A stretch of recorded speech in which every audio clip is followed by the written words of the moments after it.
അടുത്തതായി നമുക്കൊരു 3D model എങ്ങനെയാണ് ക്രിയേറ്റ് ചെയ്യേണ്ടതെന്ന് നോക്കാം. ഡിസ്പ്ലേയിൽ കാണിച്ചിരിക്കുന്ന ഈ 3D മോഡലാണ് നമുക്ക് ക്രിയേറ്റ് ചെയ്യേണ്ടത്. എങ്ങനെയാണ് ഈ 3D മോഡൽ ക്രിയേറ്റ് ചെയ്യേണ്ടതെന്ന് നോക്കാം. ആദ്യമായി വ്യൂ കൺട്രോൾ ചേഞ്ച് ചെയ്യുക. സ്റ്റാർട്ട് എന്നെഴുതിയതിന് തൊട്ടു താഴെയാണ് വ്യൂ കൺട്രോൾ സിറ്റുവേറ്റ് ചെയ്യുന്നത്. ടോപ്പ് എന്നെഴുതിയതിന് മുകളിൽ മൗസ് പോയിന്റർ പ്ലേസ് ചെയ്തതിനു ശേഷം ക്ലിക്ക് ചെയ്യുക. അനുയോജ്യമായൊരു വ്യൂ കൺട്രോൾ ഈ ലിസ്റ്റിൽ നിന്നും തെരഞ്ഞെടുക്കുക. അതിനുശേഷം അനുയോജ്യമായൊരു വിഷ്വൽ സ്റ്റൈൽ കൺട്രോൾ തെരഞ്ഞെടുക്കുക. വ്യൂ കൺട്രോൾസിന് തൊട്ടടുത്തായിട്ടാണ് വിഷ്വൽ സ്റ്റൈൽ കൺട്രോൾസ് സിറ്റുവേറ്റ് ചെയ്യുന്നത്. 2D വയർഫ്രെയിം എന്നെഴുതിയതിനു മുകളിൽ ക്ലിക്ക് ചെയ്യുക. അതിനുശേഷം അനുയോജ്യമായൊരു വിഷ്വൽ സ്റ്റൈൽ തെരഞ്ഞെടുക്കുക. നമുക്ക് ബോക്സ് കമാൻഡ് ഉപയോഗിച്ച് 3D മോഡൽ ക്രിയേറ്റ് ചെയ്യാവുന്നതാണ്. അതിനായി മോഡലിംഗ് പാനലിലെ ബോക്സ് കമാൻഡിൽ ക്ലിക്ക് ചെയ്യുക. അതിനുശേഷം കീബോർഡിലെ F8 ബട്ടൺ ഉപയോഗിച്ച് ഓർത്തോ മോഡ് ഓൺ ചെയ്യുക.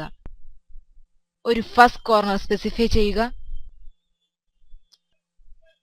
അതിനുശേഷം കമാൻഡ് ലൈനിൽ കാണുന്ന ലെങ്ത് എന്ന ഓപ്ഷനിൽ ക്ലിക്ക് ചെയ്യുക. ബോക്സ് ലെങ്ത് കീബോർഡ് ഉപയോഗിച്ച് ടൈപ്പ് ചെയ്യുക. 80 എന്ന ലെങ്ത് ആണ് ടൈപ്പ് ചെയ്തത്. അനുയോജ്യമായ ലെങ്ത് ടൈപ്പ് ചെയ്തതിനു ശേഷം കീബോർഡിലെ എന്റർ കീ പ്രസ് ചെയ്യുക. അതിനുശേഷം വിഡ്ത് സ്പെസിഫൈ ചെയ്യുക. അതിനുവേണ്ടി അനുയോജ്യമായ വിഡ്ത് കമാൻഡ് ലൈനിൽ ടൈപ്പ് ചെയ്യുക. 40 എന്ന ലെങ്ത് ആണ് ടൈപ്പ് ചെയ്തത്. അതിനുശേഷം കീബോർഡിലെ എന്റർ കീ പ്രസ് ചെയ്യുക. പിന്നീട് അനുയോജ്യമായൊരു ബോക്സ് ഹൈറ്റ് കീബോർഡ് ഉപയോഗിച്ച് ടൈപ്പ് ചെയ്യുക. 10 എന്ന ബോക്സ് ഹൈറ്റ് ആണ് ടൈപ്പ് ചെയ്തത്.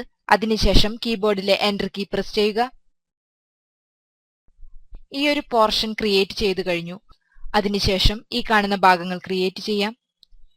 അതിനുവേണ്ടി സോളിഡ് എഡിറ്റിംഗ് പാനലിലെ കോപ്പി എഡ്ജസ് എന്ന കമാൻഡ് തെരഞ്ഞെടുക്കുക. കോപ്പി എഡ്ജസ് എന്ന കമാൻഡിൽ ക്ലിക്ക് ചെയ്യുക. അതിനുശേഷം കോപ്പി ചെയ്യേണ്ട എഡ്ജ് സെലക്ട് ചെയ്യുക. കീബോർഡിലെ എന്റർ കീ പ്രസ് ചെയ്യുക. അതിനുശേഷം ഒരു ബേസ് പോയിന്റ് സ്പെസിഫൈ ചെയ്യുക. സെക്കൻഡ് പോയിന്റ് സ്പെസിഫൈ ചെയ്യുക. എക്സിറ്റ് എന്ന ഓപ്ഷനിൽ ക്ലിക്ക് ചെയ്യുക. വീണ്ടും എക്സിറ്റ് എന്ന ഓപ്ഷനിൽ ക്ലിക്ക് ചെയ്യുക. അതിനുശേഷം മോഡലിംഗ് പാനലിലെ പ്രസ് പുൾ കമാൻഡിൽ ക്ലിക്ക് ചെയ്യുക. പ്രസ് പുൾ ചെയ്യേണ്ട പോർഷൻ സെലക്ട് ചെയ്യുക. അതിനുശേഷം എക്സ്ട്രൂഷൻ ഹൈറ്റ് സ്പെസിഫൈ ചെയ്യുക. അനുയോജ്യമായ ഒരു എക്സ്ട്രൂഷൻ ഹൈറ്റ് സ്പെസിഫൈ ചെയ്യുന്നതിനായി കീബോർഡിൽ അനുയോജ്യമായ വാല്യൂ ടൈപ്പ് ചെയ്യുക. അതിനുശേഷം എന്റർ കീ പ്രസ് ചെയ്യുക. വീണ്ടും എന്റർ കീ പ്രസ് ചെയ്യുക. വീണ്ടും കോപ്പി എഡ്ജസ് എന്ന കമാൻഡിൽ ക്ലിക്ക് ചെയ്യുക. അതിനുശേഷം കോപ്പി ചെയ്യേണ്ട എഡ്ജിനെ സെലക്ട് ചെയ്യുക. കീബോർഡിലെ എന്റർ കീ പ്രസ് ചെയ്യുക. അതിനുശേഷം ഒരു ബേസ് പോയിന്റ് സ്പെസിഫൈ ചെയ്യുക. സെക്കൻഡ് പോയിന്റ് സ്പെസിഫൈ ചെയ്യുക. ഈ ലിസ്റ്റിൽ നിന്നും എക്സിറ്റ് ഓപ്ഷൻ തിരഞ്ഞെടുക്കുക. വീണ്ടും എക്സിറ്റ് ഓപ്ഷനിൽ ക്ലിക്ക് ചെയ്യുക. അതിനുശേഷം മോഡലിംഗ് പാനലിലെ പ്രസ് പുൾ കമാൻഡിൽ ക്ലിക്ക് ചെയ്യുക. ബൗണ്ടഡ് ഏരിയയെ സെലക്ട് ചെയ്യുക. അതിനുശേഷം അനുയോജ്യമായൊരു എക്സ്ട്രൂഷൻ ഹൈറ്റ് കീബോർഡ് ഉപയോഗിച്ച് ടൈപ്പ് ചെയ്യുക. കീബോർഡിലെ എന്റർ കീ പ്രസ് ചെയ്യുക. വീണ്ടും കീബോർഡിലെ എന്റർ കീ പ്രസ് ചെയ്യുക. വീണ്ടും സോളിഡ് എഡിറ്റിംഗ് പാനലിലെ കോപ്പി എഡ്ജസ് എന്ന കമാൻഡിൽ ക്ലിക്ക് ചെയ്യുക. കോപ്പി ചെയ്യേണ്ട എഡ്ജിനെ സെലക്ട് ചെയ്യുക. കീബോർഡിലെ എന്റർ കീ പ്രസ് ചെയ്യുക. ഒരു ബേസ് പോയിന്റ് സ്പെസിഫൈ ചെയ്യുക. അതിനുശേഷം സെക്കൻഡ് പോയിന്റ് സ്പെസിഫൈ ചെയ്യുക. എക്സിറ്റ് ഓപ്ഷൻ തിരഞ്ഞെടുക്കുക. വീണ്ടും എക്സിറ്റ് ഓപ്ഷൻ തിരഞ്ഞെടുക്കുക. പിന്നീട് മോഡലിംഗ് പാനലിലെ പ്രസ് പുൾ കമാൻഡിൽ ക്ലിക്ക് ചെയ്യുക. അതിനുശേഷം ബൗണ്ടഡ് ഏരിയ സെലക്ട് ചെയ്യുക. അതിനുശേഷം അനുയോജ്യമായൊരു എക്സ്ട്രൂഷൻ ഹൈറ്റ് കീബോർഡ് ഉപയോഗിച്ച് ടൈപ്പ് ചെയ്യുക. 10 എന്ന എക്സ്ട്രൂഷൻ ഹൈറ്റ് ആണ് ഇവിടെ ടൈപ്പ് ചെയ്തിരിക്കുന്നത്. അതിനുശേഷം കീബോർഡിലെ എന്റർ കീ പ്രസ് ചെയ്യുക. വീണ്ടും കീബോർഡിലെ എന്റർ കീ പ്രസ് ചെയ്യുക. വീണ്ടും സോളിഡ് എഡിറ്റിംഗ് പാനലിലെ കോപ്പി എഡ്ജസ് എന്ന കമാൻഡിൽ ക്ലിക്ക് ചെയ്യുക. അതിനുശേഷം കോപ്പി ചെയ്യേണ്ട എഡ്ജിനെ സെലക്ട് ചെയ്യുക. കീബോർഡിലെ എന്റർ കീ പ്രസ് ചെയ്യുക. ഒരു ബേസ് പോയിന്റ് സ്പെസിഫൈ ചെയ്യുക. അതിനുശേഷം സെക്കൻഡ് പോയിന്റ് സ്പെസിഫൈ ചെയ്യുക. ഈ ലിസ്റ്റിൽ നിന്നും എക്സിറ്റ് ഓപ്ഷൻ തെരഞ്ഞെടുക്കുക. വീണ്ടും എക്സിറ്റ് ഓപ്ഷൻ തെരഞ്ഞെടുക്കുക. അതിനുശേഷം മോഡലിംഗ് പാനലിലെ പ്രസ് പുൾ എന്ന കമാൻഡ് തെരഞ്ഞെടുക്കുക. അതിനുശേഷം ബൗണ്ടഡ് ഏരിയ സെലക്ട് ചെയ്യുക. അനുയോജ്യമായൊരു എക്സ്ട്രൂഷൻ ഹൈറ്റ് കീബോർഡ് ഉപയോഗിച്ച് ടൈപ്പ് ചെയ്യുക. 10 എന്ന എക്സ്ട്രൂഷൻ ഹൈറ്റ് ആണ് ഇവിടെ ടൈപ്പ് ചെയ്തിരിക്കുന്നത്. അതിനുശേഷം കീബോർഡിലെ എന്റർ കീ പ്രസ് ചെയ്യുക. വീണ്ടും കീബോർഡിലെ എന്റർ കീ പ്രസ് ചെയ്യുക. റിക്വയർഡ് ഡയമെൻഷനിലുള്ള ഒരു 3D മോഡലിംഗ് ക്രിയേറ്റ് ചെയ്തിരിക്കുകയാണ്. നമുക്ക് അനുയോജ്യമായ ഒരു വിഷ്വൽ സ്കെയിൽ കൺട്രോൾ പ്രൊവൈഡ് ചെയ്യാൻ സാധിക്കുന്നതാണ്. അതിനായി കോൺസെപ്ച്വൽ എന്നെഴുതിയതിനു മുകളിൽ ക്ലിക്ക് ചെയ്യുക. ഇതിൽ നിന്നും അനുയോജ്യമായ ഒരു വിഷ്വൽ സ്റ്റൈൽ നമുക്ക് തിരഞ്ഞെടുക്കാൻ സാധിക്കുന്നതാണ്. റിയലിസ്റ്റിക് എന്ന വിഷ്വൽ സ്റ്റൈലിൽ ക്ലിക്ക് ചെയ്യുക. ഇതുപോലെ അനുയോജ്യമായ ഒരു വിഷ്വൽ സ്റ്റൈൽ കൺട്രോൾ നമുക്ക് തിരഞ്ഞെടുക്കാൻ സാധിക്കുന്നതാണ്. അടുത്തതായി നമുക്ക് വിഷ്വൽ സ്റ്റൈൽസ് എന്ന പാനലിനെ കുറിച്ച് പരിചയപ്പെടാം. മോഡൽ വ്യൂ പോർട്ട്സ് എന്ന പാനലിന് തൊട്ടടുത്താണ് വിഷ്വൽ സ്റ്റൈൽസ് എന്ന പാനൽ സിറ്റുവേറ്റ് ചെയ്യുന്നത്. അനുയോജ്യമായ ഒരു വിഷ്വൽ സ്റ്റൈൽ നൽകുന്നതിനായി ഈ കാണുന്ന ബോക്സിൽ ക്ലിക്ക് ചെയ്യുക. അതിനുശേഷം ഒരു ലിസ്റ്റ് ഡിസ്പ്ലേ ചെയ്യിക്കുന്നതാണ്. 2D wireframe, conceptual, hidden, realistic തുടങ്ങിയ വിഷ്വൽ സ്റ്റൈൽസ് കാണാൻ സാധിക്കുന്നതാണ്. 2D വയർഫ്രെയിം എന്ന വിഷ്വൽ സ്റ്റൈലിൽ ക്ലിക്ക് ചെയ്യുക. 2D വയർഫ്രെയിം എന്ന വിഷ്വൽ സ്റ്റൈൽ ഡിസ്പ്ലേ ആകുന്നതാണ്. വീണ്ടും ഈ കാണുന്ന റെക്ടാങ്കുലർ ബോക്സിൽ ക്ലിക്ക് ചെയ്യുക. അടുത്ത വിഷ്വൽ സ്റ്റൈലാണ് conceptual visual style. Conceptual visual style select ചെയ്യുക. കോൺസെപ്ച്വൽ വിഷ്വൽ സ്റ്റൈൽ ഡിസ്പ്ലേ ചെയ്യിക്കുന്നതാണ്. അടുത്ത വിഷ്വൽ സ്റ്റൈൽ ടൈപ്പിനെ കുറിച്ച് പഠിക്കാം. അതിനായി വീണ്ടും ഈ കാണുന്ന റെക്ടാങ്കുലർ ബോക്സിൽ ക്ലിക്ക് ചെയ്യുക. അടുത്ത വിഷ്വൽ സ്റ്റൈലാണ് ഹിഡൻ. ഹിഡൻ എന്ന വിഷ്വൽ സ്റ്റൈലിൽ ക്ലിക്ക് ചെയ്യുക. ഹിഡൻ എന്ന വിഷ്വൽ സ്റ്റൈൽ ഡിസ്പ്ലേ ചെയ്യിക്കുന്നതാണ്. വീണ്ടും അടുത്ത വിഷ്വൽ സ്റ്റൈലിനെ കുറിച്ച് പഠിക്കാം. അതിനായി വീണ്ടും ഈ കാണുന്ന റെക്ടാങ്കുലർ ബോക്സിൽ ക്ലിക്ക് ചെയ്യുക. അടുത്തതാണ് realistic visual style. Realistic visual സ്റ്റൈലിൽ ക്ലിക്ക് ചെയ്യുക. അതിനുശേഷം ഡിസ്പ്ലേയിൽ വ്യത്യാസം കാണാൻ സാധിക്കുന്നതാണ്. വീണ്ടും ഈ കാണുന്ന റെക്ടാങ്കുലർ ബോക്സിൽ ക്ലിക്ക് ചെയ്യുക. അടുത്ത വിഷ്വൽ സ്റ്റൈലാണ് ഷെയ്ഡഡ്. ഷെയ്ഡഡ് എന്ന വിഷ്വൽ സ്റ്റൈലിൽ ക്ലിക്ക് ചെയ്യുക. ഈയൊരു രീതിയിൽ ഓരോ വിഷ്വൽ സ്റ്റൈലും തെരഞ്ഞെടുത്ത് അവ തമ്മിലുള്ള വ്യത്യാസം മനസ്സിലാക്കാൻ സാധിക്കുന്നതാണ്. വീണ്ടും ഈ കാണുന്ന റെക്ടാങ്കുലർ ബോക്സിൽ ക്ലിക്ക് ചെയ്യുക. അടുത്ത വിഷ്വൽ സ്റ്റൈലാണ് ഷെയ്ഡഡ് വിത്ത് എഡ്ജസ്. ഷെയ്ഡഡ് വിത്ത് എഡ്ജസ് എന്ന വിഷ്വൽ സ്റ്റൈലിൽ ക്ലിക്ക് ചെയ്യുക. ഒബ്ജക്റ്റ് ഷെയ്ഡഡ് എഡ്ജോട് കൂടി കാണാൻ സാധിക്കുന്നതാണ്. വീണ്ടും അടുത്ത വിഷ്വൽ സ്റ്റൈലിനെ കുറിച്ച് പരിചയപ്പെടാം. അതിനായി ഈ കാണുന്ന റെക്ടാങ്കുലർ ബോക്സിൽ ക്ലിക്ക് ചെയ്യുക. അടുത്ത വിഷ്വൽ സ്റ്റൈലാണ് shades of grey. Shades of grey എന്ന വിഷ്വൽ സ്റ്റൈലിൽ ക്ലിക്ക് ചെയ്യുക. വീണ്ടും അടുത്ത വിഷ്വൽ സ്റ്റൈലിനെ കുറിച്ച് പരിചയപ്പെടാം. അടുത്ത വിഷ്വൽ സ്റ്റൈലാണ് സ്കെച്ചി. സ്കെച്ചി എന്ന വിഷ്വൽ സ്റ്റൈലിൽ ക്ലിക്ക് ചെയ്യുക. സ്കെച്ചി എന്ന വിഷ്വൽ സ്റ്റൈലിന്റെ പ്രത്യേകത നമുക്ക് കാണാൻ സാധിക്കുന്നതാണ്. വീണ്ടും അടുത്ത വിഷ്വൽ സ്റ്റൈലിനെ കുറിച്ച് പരിചയപ്പെടാം. അതിനായി ഈ കാണുന്ന റെക്ടാങ്കുലർ ബോക്സിൽ ക്ലിക്ക് ചെയ്യുക. അടുത്ത വിഷ്വൽ സ്റ്റൈലാണ് വയർഫ്രെയിം. വയർഫ്രെയിം എന്ന വിഷ്വൽ സ്റ്റൈലിൽ ക്ലിക്ക് ചെയ്യുക. ഒബ്ജക്റ്റ് വയർഫ്രെയിം മോഡലിൽ ഡിസ്പ്ലേ ചെയ്യിക്കുന്നതാണ്. അടുത്ത വിഷ്വൽ സ്റ്റൈലിനെ കുറിച്ച് പരിചയപ്പെടാം. അതിനായി ഈ കാണുന്ന റെക്ടാങ്കുലർ ബോക്സിൽ ക്ലിക്ക് ചെയ്യുക. അടുത്ത വിഷ്വൽ സ്റ്റൈലാണ് എക്സ്റേ. എക്സ്റേ എന്ന വിഷ്വൽ സ്റ്റൈലിൽ ക്ലിക്ക് ചെയ്യുക. ഈ ഒരു രീതിയിൽ അനുയോജ്യമായ ഒരു വിഷ്വൽ സ്റ്റൈൽ ഈ കാണുന്ന റെക്ടാങ്കുലർ ബോക്സിൽ ക്ലിക്ക് ചെയ്തതിനു ശേഷം നമുക്ക് തിരഞ്ഞെടുക്കാൻ സാധിക്കുന്നതാണ്.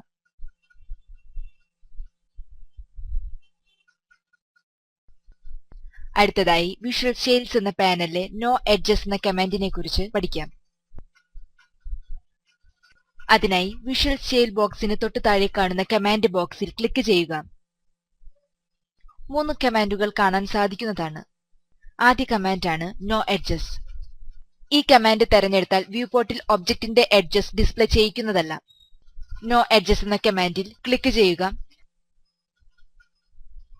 ശ്രദ്ധിക്കുക, ഡിസ്പ്ലേയിൽ ഒബ്ജക്റ്റിന്റെ എഡ്ജസ് കാണാൻ സാധിക്കുന്നതല്ല. ഈ രീതിയിലാണ് നോ എഡ്ജസ് എന്ന കമാൻഡ് ഉപയോഗിക്കേണ്ടത്. അടുത്ത കമാൻഡിനെ കുറിച്ച് പഠിക്കാം. അടുത്ത കമാൻഡാണ് ഐസോലൈൻസ്. അതിനായി നോ എഡ്ജസ് എന്ന ഐക്കണിൽ ക്ലിക്ക് ചെയ്യുക. അടുത്ത കമാൻഡാണ് ഐസോലൈൻസ്. വ്യൂപോർട്ടിൽ ഐസോലൈൻസ് ഡിസ്പ്ലേ ചെയ്യിക്കുന്നതിനാണ് ഈ കമാൻഡ് ഉപയോഗിക്കുന്നത്. വിഷ്വൽ സ്റ്റൈൽസ് പാനലിലെ അടുത്ത കമാൻഡിനെ കുറിച്ച് പഠിക്കാം. അടുത്ത കമാൻഡാണ് ഫേസറ്റ് എഡ്ജസ്. ഫേസറ്റ് എഡ്ജസ് എന്ന കമാൻഡ് തിരഞ്ഞെടുക്കുന്നതിന് വേണ്ടി ഐസോലൈൻസ് എന്ന ഐക്കണിൽ ക്ലിക്ക് ചെയ്യുക.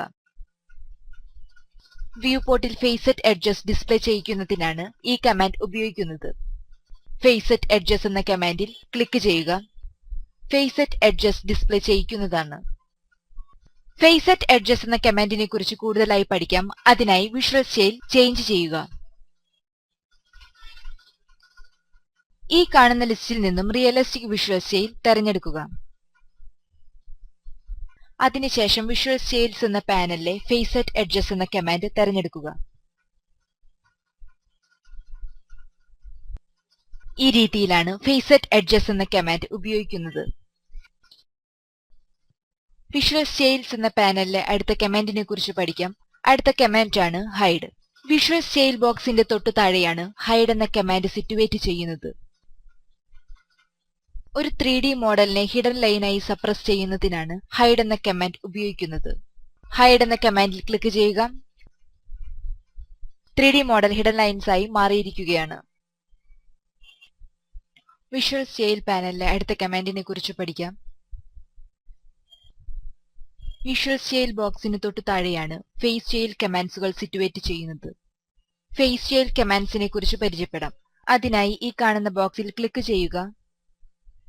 പ്രധാനമായി 3 തരത്തിലുള്ള ഫേസ് സ്റ്റൈൽ കമാൻഡ്സുകൾ കാണാൻ സാധിക്കുന്നതാണ്. ആദ്യ കമാൻഡാണ് no face style. Current view പോർട്ടിലുള്ള 3D ഒബ്ജക്റ്റിന് ഫേസ് സ്റ്റൈൽ അപ്ലൈ ചെയ്യേണ്ട എങ്കിൽ നോ ഫേസ് സ്റ്റൈൽ എന്ന കമാൻഡ് ഉപയോഗിക്കാം. നോ ഫേസ് സ്റ്റൈൽ എന്ന കമാൻഡിൽ ക്ലിക്ക് ചെയ്യുക.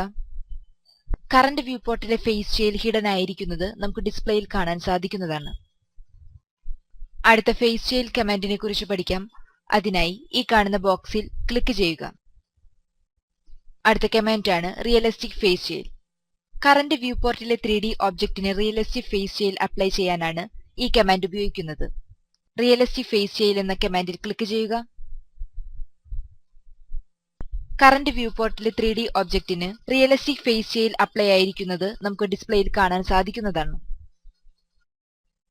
അടുത്ത ഫേസ് സ്റ്റൈൽ കമാൻഡിനെ കുറിച്ച് പഠിക്കാം. അതിനായി ഈ കാണുന്ന ബോക്സിൽ ക്ലിക്ക് ചെയ്യുക. അടുത്ത ഫേസ് സ്റ്റൈലാണ് warm cool face style. Current view പോർട്ടിലെ 3D ഒബ്ജക്റ്റിന് warm and cool colours apply ചെയ്യാനാണ് ഈ കമാൻഡ് ഉപയോഗിക്കുന്നത്. വാം കൂൾ ഫേസ് സ്റ്റൈൽ എന്ന കമാൻഡിൽ ക്ലിക്ക് ചെയ്യുക. ഈ രീതിയിൽ വാം കൂൾ ഫേസ് ഇൻസ്റ്റേർട്ട് ചെയ്യാനാണ് ഈ കമാൻഡ് ഉപയോഗിക്കുന്നത്. ക്രിയേറ്റ് ചെയ്ത 3D ഒബ്ജക്റ്റിന് ഫേസ് കളർ നൽകാൻ സാധിക്കുന്നതാണ്. അതിനായി ഹോം ടാബിൽ ക്ലിക്ക് ചെയ്യുക. അതിനുശേഷം സോളിഡ് എഡിറ്റിംഗ് പാനലിലെ കളർ ഫേസസ് എന്ന കമാൻഡ് തിരഞ്ഞെടുക്കുക. കളർ ചെയ്യേണ്ട ഫേസസ് സെലക്ട് ചെയ്യുക. കീബോർഡിലെ എന്റർ കീ പ്രസ് ചെയ്യുക. അതിനുശേഷം അനുയോജ്യമായ ഒരു കളർ സെലക്ട് കളർ എന്ന ഡയലോഗ് ബോക്സിൽ നിന്നും തിരഞ്ഞെടുക്കുക. ഓകെ ബട്ടണിൽ ക്ലിക്ക് ചെയ്യുക. കീബോർഡിലെ എന്റർ കീ പ്രസ് ചെയ്യുക. വീണ്ടും എന്റർ കീ പ്രസ് ചെയ്യുക. വീണ്ടും കളർ ഫേസസ് എന്ന കമാൻഡിൽ ക്ലിക്ക് ചെയ്യുക. ഫേസസ് സെലക്ട് ചെയ്യുക. കീബോർഡിലെ എന്റർ കീ പ്രസ് ചെയ്യുക. അനുയോജ്യമായ ഒരു കളർ ലിസ്റ്റിൽ നിന്നും തിരഞ്ഞെടുക്കുക. ഓകെ ബട്ടണിൽ ക്ലിക്ക് ചെയ്യുക. കീബോർഡിലെ എന്റർ കീ പ്രസ് ചെയ്യുക. വീണ്ടും എന്റർ കീ പ്രസ് ചെയ്യുക. വീണ്ടും കളർ ഫേസസ് എന്ന കമാൻഡ് തിരഞ്ഞെടുക്കുക. ഫേസസ് സെലക്ട് ചെയ്യുക. കീബോർഡിലെ Enter കീ പ്രസ് ചെയ്യുക. അതിനുശേഷം സെലക്ട് കളർ എന്ന ഡയലോഗ് ബോക്സിൽ നിന്നും അനുയോജ്യമായ ഒരു കളർ തിരഞ്ഞെടുക്കുക. OK ബട്ടണിൽ ക്ലിക്ക് ചെയ്യുക. കീബോർഡിലെ Enter കീ പ്രസ് ചെയ്യുക. വീണ്ടും കീബോർഡിലെ Enter കീ പ്രസ് ചെയ്യുക. അതിനുശേഷം വിഷ്വലൈസ് എന്ന ടാബിൽ ക്ലിക്ക് ചെയ്യുക. അടുത്തതായി വിഷ്വൽ സ്റ്റൈൽസ് എന്ന പാനലിലെ ഫേസ് കളർ മോഡിഫയർ കമാൻഡ്സുകളെ കുറിച്ച് പഠിക്കാം. ഹൈഡ് കമാൻഡിന്റെ റൈറ്റ് സൈഡിലാണ് നോർമൽ കമാൻഡ് സിറ്റുവേറ്റ് ചെയ്യുന്നത്. കറന്റ് വ്യൂ പോർട്ടിൽ ഫേസ് കളർ മോഡിഫയർ ഇല്ലാതെ ഫേസസ് ഡിസ്പ്ലേ ചെയ്യിക്കാനാണ് നോർമൽ കമാൻഡ് ഉപയോഗിക്കുന്നത്. അടുത്ത കമാൻഡിനെ കുറിച്ച് പഠിക്കാം. അതിനായി നോർമൽ കമാൻഡിന്റെ തൊട്ടടുത്ത് കാണുന്ന സെലക്ഷൻ ആരോയിൽ ക്ലിക്ക് ചെയ്യുക. അടുത്ത കമാൻഡാണ് മോണോക്രോം. കറന്റ് വ്യൂ പോർട്ടിലെ 3D ഒബ്ജക്റ്റിന് മോണോ കളർ അപ്ലൈ ചെയ്യുന്നതിനാണ് മോണോക്രോം എന്ന കമാൻഡ് ഉപയോഗിക്കുന്നത്. മോണോക്രോം എന്ന കമാൻഡിൽ ക്ലിക്ക് ചെയ്യുക. കറന്റ് വ്യൂ പോർട്ടിൽ മോണോ കളർ ഡിസ്പ്ലേ ചെയ്യിക്കുന്നതാണ്. അടുത്ത കമാൻഡിനെ കുറിച്ച് പഠിക്കാം. അതിനായി മോണോക്രോം എന്ന കമാൻഡിന് തൊട്ടടുത്ത് കാണുന്ന സെലക്ഷൻ ആരോയിൽ ക്ലിക്ക് ചെയ്യുക. അടുത്ത കമാൻഡാണ് ടിന്റ്. കറന്റ് വ്യൂ പോർട്ടിലെ 3D ഒബ്ജക്റ്റിന് hue and saturation values change ചെയ്ത് ഫേസസ് ഷെയ്ഡ് ചെയ്യാനാണ് ടിന്റ് എന്ന കമാൻഡ് ഉപയോഗിക്കുന്നത്. ടിന്റ് എന്ന കമാൻഡിൽ ക്ലിക്ക് ചെയ്യുക. ടിന്റ് കമാൻഡ് ഉപയോഗിച്ചതിന് ശേഷമുള്ള വ്യത്യാസം നമുക്ക് വ്യൂ പോർട്ടിൽ കാണാൻ സാധിക്കുന്നതാണ്. വിഷ്വൽ സ്റ്റൈൽസ് എന്ന പാനലിലെ അടുത്ത കമാൻഡിനെ കുറിച്ച് പഠിക്കാം. അതിനായി ടിന്റ് കമാൻഡിന് തൊട്ടടുത്തുള്ള സെലക്ഷൻ ആരോയിൽ ക്ലിക്ക് ചെയ്യുക. അടുത്ത കമാൻഡാണ് ഡീസാച്ചുറേറ്റ്. സാച്ചുറേഷൻ റെഡ്യൂസ് ചെയ്ത് ഫേസസിന് ഷെയ്ഡ്സ് നൽകുന്നതിനാണ് ഡീസാച്ചുറേറ്റ് എന്ന കമാൻഡ് ഉപയോഗിക്കുന്നത്. ഡീസാച്ചുറേറ്റ് എന്ന കമാൻഡിൽ ക്ലിക്ക് ചെയ്യുക. സാച്ചുറേഷൻ വാല്യൂസ് റെഡ്യൂസ് ആയിരിക്കുകയാണ്. വീണ്ടും നോർമൽ കമാൻഡിൽ ക്ലിക്ക് ചെയ്യാം.